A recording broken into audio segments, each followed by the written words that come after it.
فاصبر على ما يقولون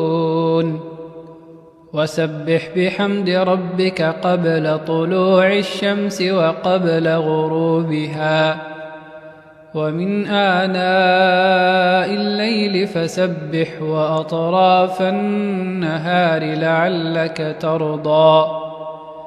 ولا تمدن عينيك إلى ما متعنا به أزواجا منهم زهرة الحياة الدنيا لنفتنهم فيه ورزق ربك خير وأبقى